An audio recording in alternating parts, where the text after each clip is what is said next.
Hello students, welcome to virtual class by Municipal Corporation of Greater Mumbai. Today we are going to learn English. Hello students, welcome to virtual class. Myself Sagar Vasant Mahale, your virtual class teacher, is going to teach you English today. And our topic name is Androcles and the Lion. So students, it is a story of a servant named Androcles and the friend of Androcles, who is a lion. Now let's see the story. Long, long ago, there lived a kind, gentle, and courteous man called Androcles. But he had a very cruel master. Kind, gentle, and courteous means एक सीधा साधा ईमानदार आदमी जो कि एंड्रोक्लस रहता था, और उसका जो मास्टर था यानी मालिक वो बहुत क्रूएल था. क्रूएल यानी very bad.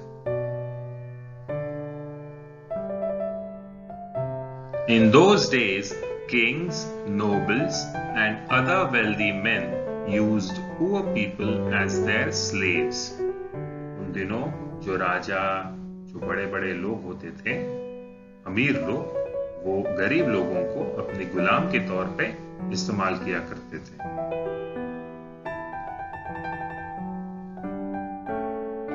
Androcles was a slave. Androcles जो था वो एक गुलाम था क्योंकि वो बहुत गरीब था. The slaves were forced to work for their masters. They had to do what their masters told them. They had no freedom, no rights. जो गुलाम हुआ करते थे वो अपने मास्टर्स के जो भी दिए हुए काम उन्हें करना पड़ता था. अगर उनकी इच्छा ना हो फिर भी वो काम उन्हें करना पड़ता था.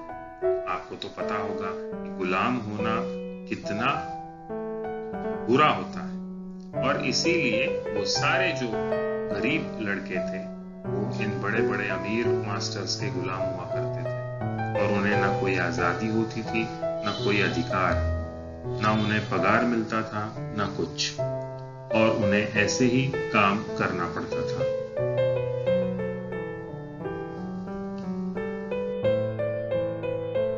Even when they were unhappy with their master, they could not leave him.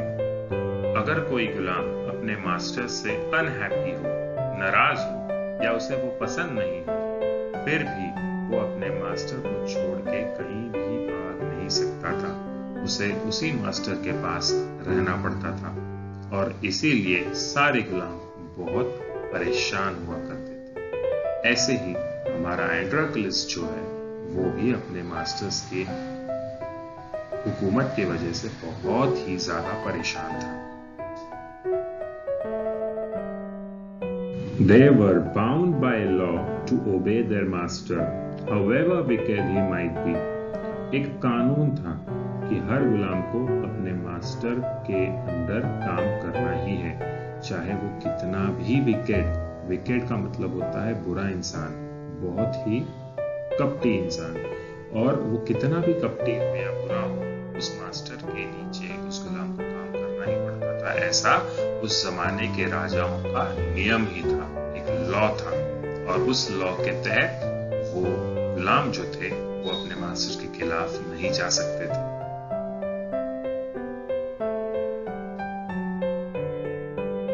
Androcles did not like his heartless, wicked master. His master starved his slaves and often whipped them. Androcles अपने जो heartless यानी जिसको कोई दिल नहीं, कोई दया नहीं, कोई मर्सी नहीं, ऐसे विकेट मास्टर से परेशान था. वो अपने सारे गुलामों को भूखा रखता था. Starved का मतलब होता है भूखा रखना, भूख, जो उन्हें खाना नहीं देना, पानी नहीं देना, और सिर्फ काम करवा के लेना. और often whipped them. whipped का मतलब क्या होता है? चाबुक से उन्हें मारना, उसे whipped कहा जाता है। तो इस तरह से एंड्रोक्लस का जो मास्टर था वो बहुत ही बुरा आदमी था और वो अपने सारे सर्वेंट्स को भूखा रखता था और चाबुक से मारता था, और इसीलिए एंड्रोक्लस उससे बहुत ज्यादा परेशान था। उसे ऐसे लगता था कि शायद अपनी लाइफ का भी कुछ हो ही नहीं सकता। Androclus felt that even death was better than serving such a master. He kept looking out for a good opportunity. Androclus कभी-कभी इतना परेशान हो जाता था, इतनी गहरी सोच में पड़ जाता था कि शायद डेथ यानी मरना बहुत बेहतर है इस ऐसे क्रूएल मास्टर के अंडर काम करने से। वो कभी-कभी सोचता था कि सुसाइड कर लो, आत्महत्या कर लो, कि मैं मर जाऊं, लेकिन ऐसे मास्टर के नीचे काम नहीं करना मुझे। वो हमेशा टॉर्चर करता था, तकलीफ देता था, और वो हमेशा एक ऐसी अपॉर्चुनिटी की तलाश में रहता था जब वो वहां से निकल जाए या भाग जाए।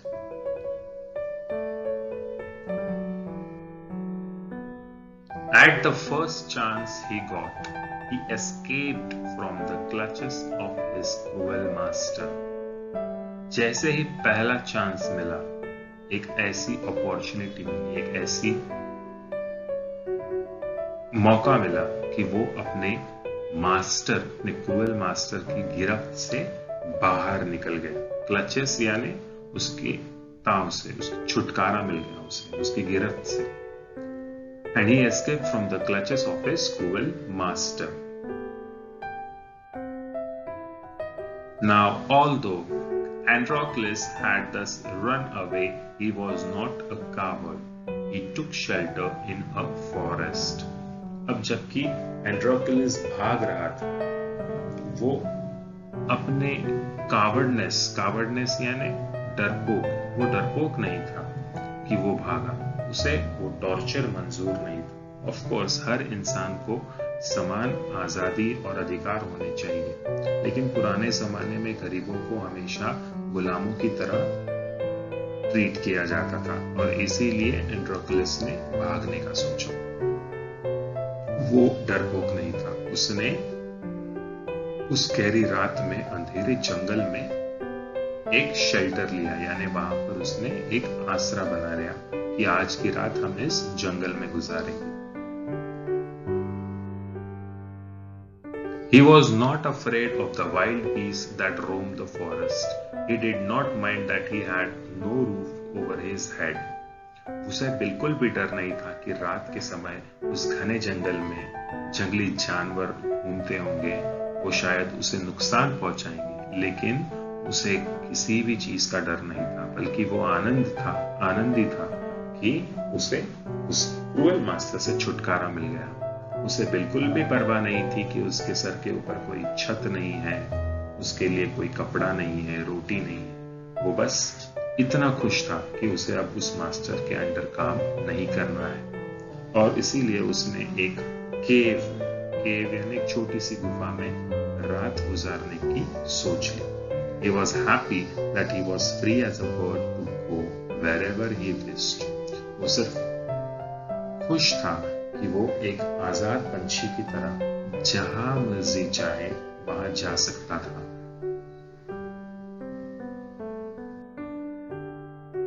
One day, as he was wandering in the forest, he suddenly came face to face with a lion. एक दिन ऐसे ही जंगल में घूमते हुए, टहलते हुए, सडनली अचानक से उसका सामना एक भले बड़े शेर से हुआ। Face to face with a lion, and he was looking at that lion.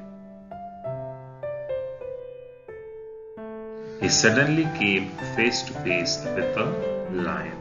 जैसे कि मैंने कहा कि एक दिन जंगल में टहलते हुए वो अचानक से शेर, एक जख्मी शेर उसके सामने आया। His first reaction was to turn and flee, but then he saw that the lion had not moved on seeing him. जैसे कि उसने शेर को देखा, उसका पहला रिएक्शन, पहली प्रतिक्रिया ये थी कि तुरंत मुड़ के भाग जाए, to turn and flee. But then he saw that the lion had not moved. लेकिन थोड़ी देर रुकने के बाद उसने देखा कि शेर ने भी उसे देखा है, लेकिन शेर ने कोई भी मूवमेंट नहीं की, कोई भी हलचल नहीं की और वो सिर्फ देखता रहा। तब जाके एंड्रोक्लस को लगा कि शायद कुछ गड़बड़ है, शेर मुझे देखने के बाद भी मुझ पे कोई हमला नहीं कर रहा है, मतलब कुछ तो प्रॉब्लम जरूर है। It neither growled nor roared. In fact, it looked at him piteously as if it was in great pain. It neither growled nor roared. शेर की जो आवाजें होती है, ना वो गुर्राया ना वो दहाड़ा, लेकिन वो एक पिटियसली लुक दे रहा था। पिटियसली यानी मर्सी, दया, ऐसे अच्छा बनाकर वो एंड्रोक्लस के पास देख रहा था। एंड्रोक्लस को तुरंत समझ में आया कि उसका ये मायूस चेहरा उसको ये बता रहा है कि वो शेर बहुत ही ज्यादा दर्द में है। He was in great pain. Androclus paused. Then he moved very cautiously towards the lion, step by step. Androclus ने पॉज लिया। पॉज यानी वो थोड़ी देर के लिए रुक गया और धीरे धीरे, कॉशियसली यानी केयरफुली, सावधानी बरतते हुए धीरे धीरे धीरे लायन की तरफ कदम कदम बढ़ाने लगा, step by step.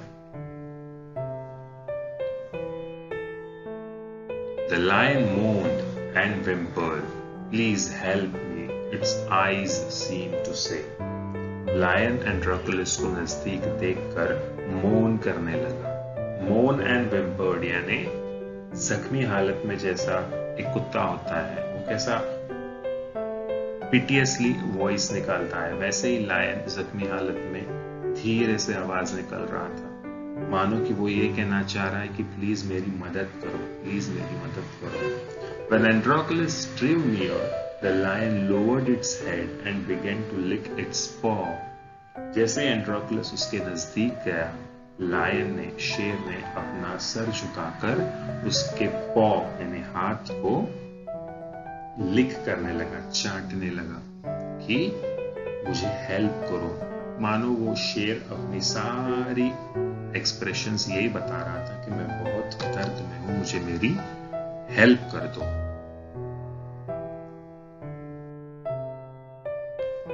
Then Androclus saw that the lion's paw was wounded, sore and swollen.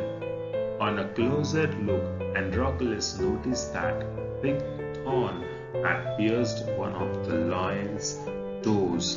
So this is the cause of lion's distress, thought Androclus.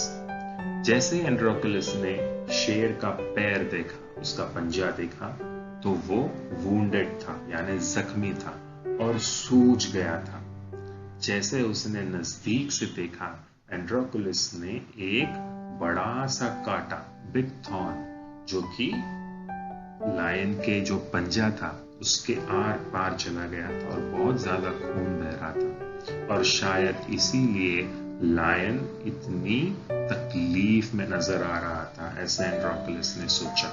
तो एंड्रोक्लस ने लायन की मदद करने के लिए सोच ली।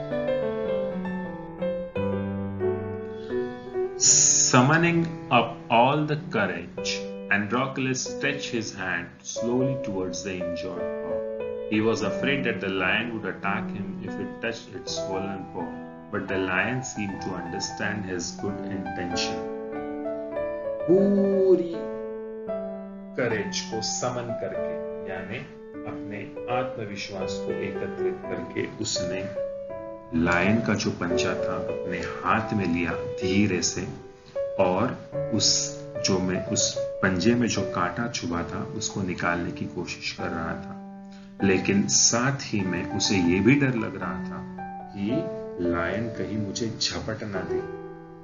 अब जानवर है, वो इंसानों की इंटेंशन समझ तो नहीं पाएगा, शायद उसे ऐसा लगेगा कि मैं उसे और तकलीफ दे रहा हूं और मुझे झपट दिया तो, लेकिन मानो लायन को भी ये पता चल रहा था कि एंड्रोक्लस उसे कोई हानि पहुंचाना नहीं चाहता है, वो उसकी मदद करना चाहता है। उसका गुड इंटेंशन लायन को समझ में आ रहा था।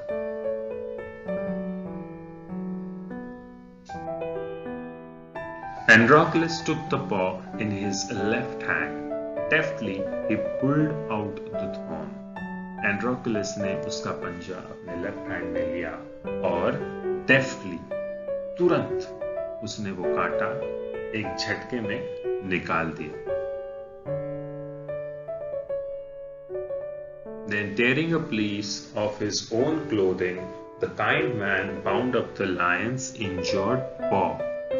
धीरे से कांटा निकालने के बाद अपने ही शरीर के कपड़े का एक टुकड़ा काटकर उस पे पट्टी कर दी जहां पे लायन को लगा था इंजर्ड पॉ, और इस तरह से उसने उस जख्म को ड्रेसिंग कर दी। जैसे हम डॉक्टर के पास जाते हैं, हमें जख्म होने पर डॉक्टर जख्म को साफ करके कॉटन से एक पट्टी से हमको ड्रेसिंग करवा देते हैं, वैसे उसने लायन के जो जख्मी पंजा था उसे ड्रेसिंग कर दिया अपने ही कपड़े से।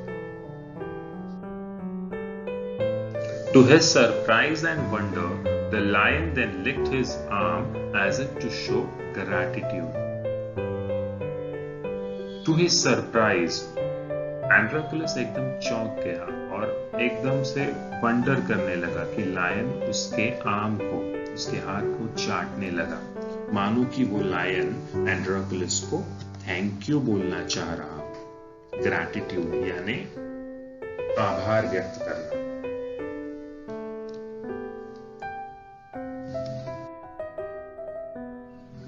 Androclus remained with the lion till it could walk again. Androclus lion के साथ ही रहा, उसी के साथ सोया और उसी के इर्द गिर्द ही रहने लगा जब तक कि लायन ठीक से चल ना पाए, जब तक कि वो जख्म भर ना जाए। और लायन ये सारी चीजें देख रहा था। लायन को भी एंड्रोक्लस के प्रति लगाव हो गया था और दोनों भी अच्छे से साथ में रहने लग गए थे। Androclus remained with the lion till it could walk again. He would hunt in the forest and share his food with the helpless beast. Lion और एंड्रोक्लस दोनों साथ में शिकार करने लगे और एक दूसरे से अपना खाना शेयर करने लगे। जब तक लायन चल नहीं पा रहा था तब तक एंड्रोक्लस शिकार करके लाता था और लायन का पेट भरता था, और इस तरह से उनकी जो दोस्ती थी वो धीरे धीरे दिन ब दिन गहरी होती चली गई। Every day he would clean and dress the lion's wound. Soon the lion was able to move about. Many times it followed Androclus wherever he went. हर रोज वो ड्रेसिंग करता था। जैसे कि मैंने आपको कहा कि हम जब डॉक्टर के पास जाते हैं जख्म होने के बाद, तो डॉक्टर हर 2 दिन में या 1 दिन में हमें बुलाता है ताकि वो पुरानी पट्टी निकाल कर उसे जख्म को साफ करके नई पट्टी करे। उस तरह से एंड्रोक्लस भी लायन की रोज पट्टी करता था, मलहम पट्टी करता था। और एक दिन लायन खुद ब खुद चलने लग गया, उसकी जख्म अच्छी हो गई, जख्म भर गए, घाव भर गए और वो चलने लग गया। जब जब ऐसे हुआ कि एंड्रोक्लस कहीं जा रहा है तो लायन भी उसके पीछे पीछे चलने लगा, मानो कि जैसे एक पालतू कुत्ता होता है, मालिक जहां जहां जाता है वो कुत्ता उसके पीछे पीछे वहां आता है। उसी तरह से उन दोनों के बीच में लगाव होता है, इसी तरह से इन दोनों के बीच में भी लगाव हो गया था, इन दोनों के बीच में, एंड्रोक्लस और लायन के बीच में। और इसी तरह से वो जंगल में साथ घूमते थे, साथ रहते थे, साथ खाते थे। In the meanwhile, Androclus' master had complained to the authorities that his slave Androclus had run away. जब ये सब कुछ जंगल में चल रहा था, उस समय मास्टर को पता चल गया था कि एंड्रोक्लस भाग गया है। और उस जमाने में गुलाम का मास्टर को छोड़ के भाग जाना बहुत ही बड़ा गुनाह होता था। उसकी सजा सिर्फ और सिर्फ मौत होती थी, यानी डेथ, सेंटेंस टू डेथ। और उस समय उस मास्टर ने राजा के दरबार में जाके कहा कि मेरा एक गुलाम है एंड्रोक्लस, वो भाग गया है और उसको ढूंढने में मेरी मदद की जाए और उसे कड़ी से कड़ी सजा दी जाए। Soldiers were sent in all directions to capture Androclus. They searched for him high and low but couldn't find him.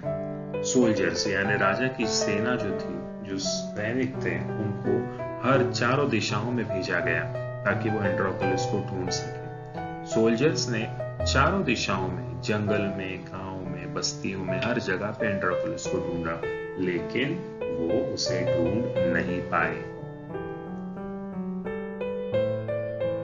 At last, they came to the forest where Androclus lived.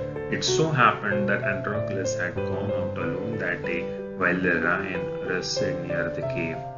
एक दिन एंड्रोक्लस जंगल में लायन उस गुफा के पास आराम कर रहा था और एंड्रोक्लस शिकार करने गया। उसी समय उस जंगल में कुछ सैनिकों ने एंड्रोक्लस को पकड़ लिया। अच्छी बात यह थी कि उस समय उसके साथ लायन नहीं था, वरना वो लायन को भी पकड़ लेते।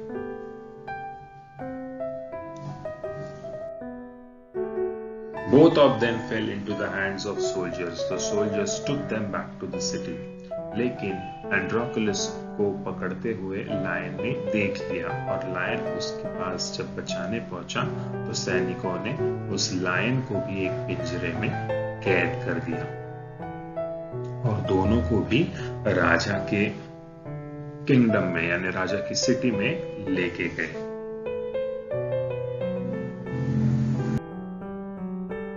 They put Androclus in chains in a prison. Androclus को बेड़ियों में बंद करके एक जेल में, प्रिजन में बंद कर दिया गया, कैद कर दिया गया और उसकी सजा सुनानी बाकी थी।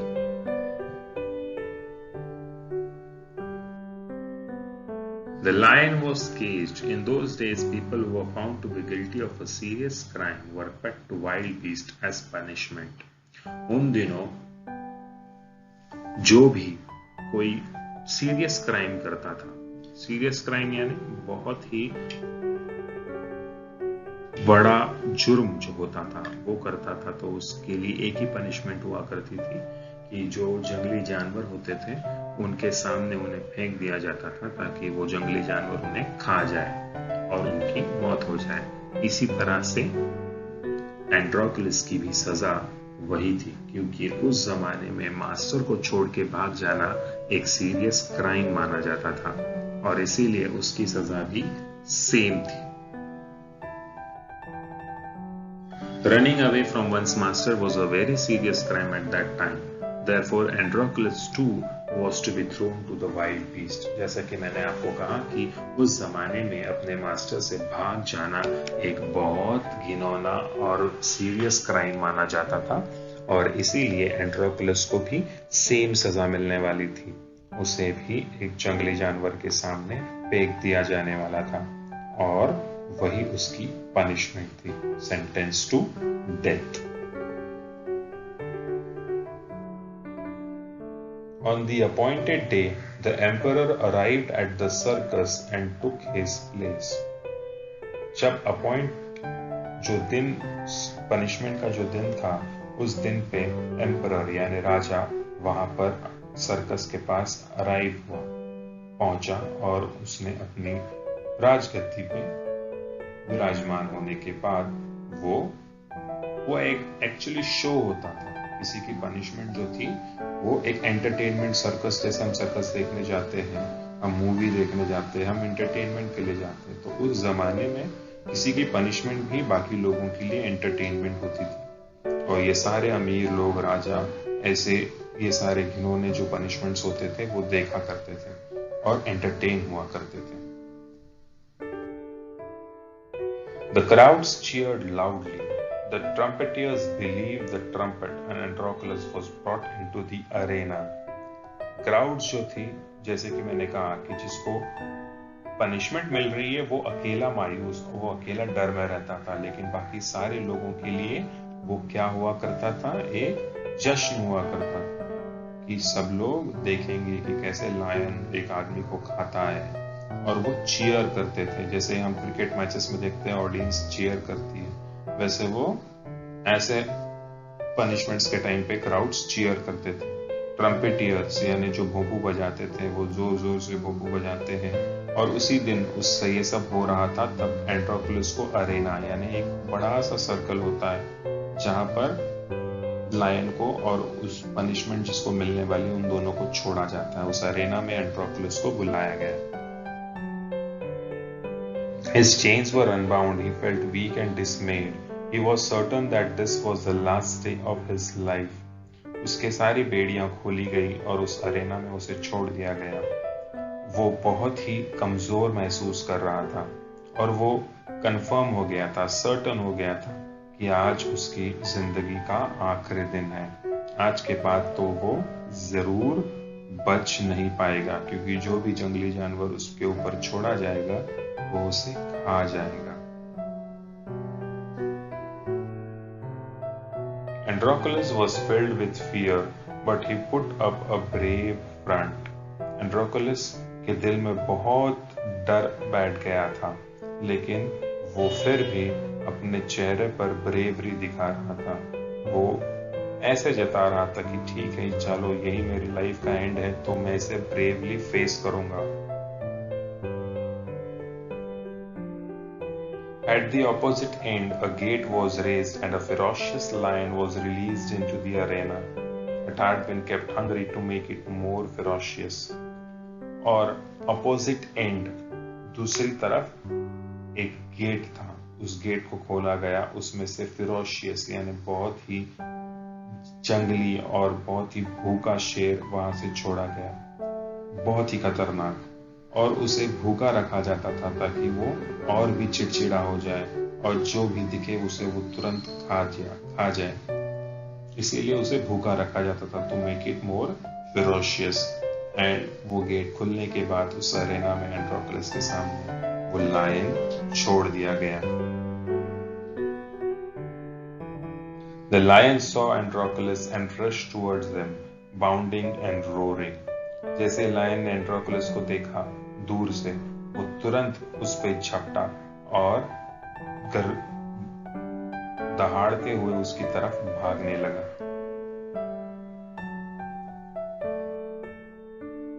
But suddenly it stopped in its tracks. Then it moved slowly forward. All its rage seemed to have melted. Androclus saw this too. Each friend recognized the other. Suddenly, सारे ट्रैक्स, जैसे ही वो भाग रहा था दहाड़ते हुए, सडनली अचानक से वो रुक गया और वो धीरे धीरे एंड्रोक्लस के पास पहुंचा। जितना भी गुस्सा था उस शेर में, मानो वो पिघलता हुआ नजर आ रहा था। एंड्रोक्लस ने भी उसे देखा। दोनों ने एक दूसरे को पहचान लिया कि अरे ये तो वही शेर है जिसकी मैंने मदद की थी, और शेर ने भी पहचाना कि अरे ये तो वही लड़का है जिसने मेरी मदद की थी, और दोनों ने एक दूसरे को गले लगा लिया।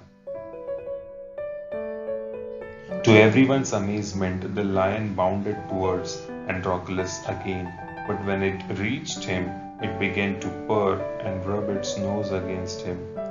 सब चौंक गए कि लायन एंड्रोक्लस के सामने झुक गया और एक मानो पालतू कुत्ते की तरह उसके पांव चाटने लगा, अपने नाक रगड़ने लगा और प्यार करने लगा।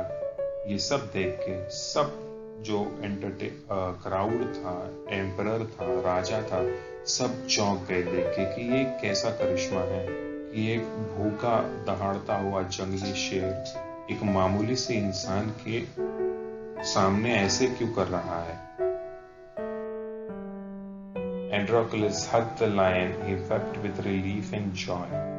Androclus ने लायन को हग किया और वो रिलीफ एंड जॉय यानी आनंद हो गया उसे कि चलो शायद मेरी जिंदगी का आज का ये आखिरी दिन नहीं था, ऊपर वाले ने मेरी प्रेयर्स को कबूल कर लिया और मुझे एक नया मौका दिया।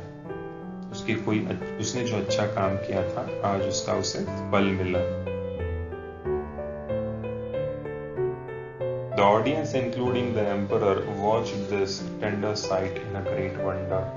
जो ऑडियंस थी, एम्परर को इंक्लूड करके सारे लोग चौंक गए थे एक ऐसा अद्भुत करिश्मा देखकर, और राजा ने उस एंड्रोक्लस, उस सर्वेंट को बुलाया। People began to cheer Androclus and asked for his relief. सारे लोग एंड्रोक्लस को चीयर करने लगे, उसके नाम पुकारने लगे, और उन्होंने सब ने मिलकर राजा से दरख्वास्त की कि उसे रिलीज कर दिया जाए, छोड़ दिया जाए, माफ कर दिया जाए। The emperor asked Androclus to explain the lion's strange behavior. Emperor ने पूछा एंड्रोक्लस को कि मुझे बताओ, मैं बहुत चौंक गया हूँ, मुझे यकीन नहीं हो रहा है अपनी आंखों पे कि एक लायन, एक भूखा लायन ऐसे कैसे कर सकता है। वो मानो एक पालतू कुत्ते की तरह तुम्हें कैसे अपने पास ले सकता है। उसने तुम्हें क्यों नहीं खाया, क्यों नहीं मारा?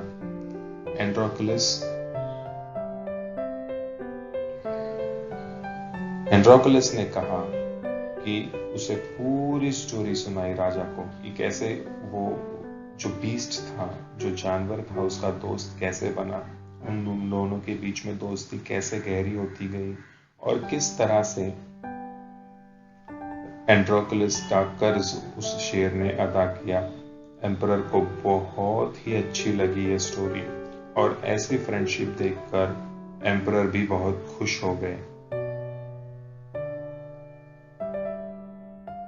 He ordered that Androclus should be set free. He would no longer be slave. Emperor ने एक आदेश जारी किया कि एंड्रोक्लस का आज से कोई मालिक नहीं, एंड्रोक्लस को फ्री कर दिया जाए, वो किसी का भी आज से गुलाम नहीं रहेगा।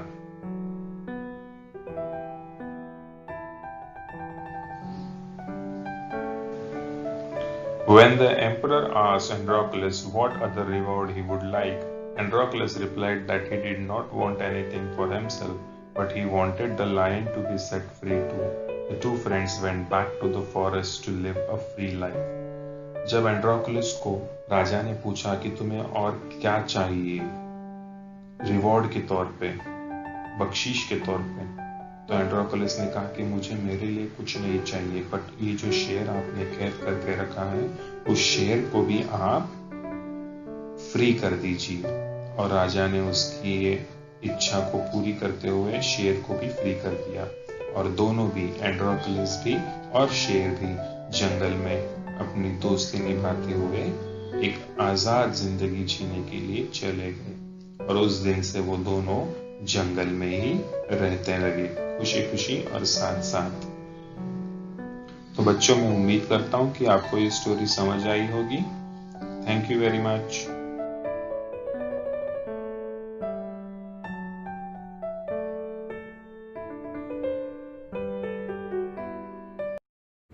Thank you students, this was our today's lecture, and don't forget to press the bell icon as well as the subscribe button for more interesting videos. Thank you very much.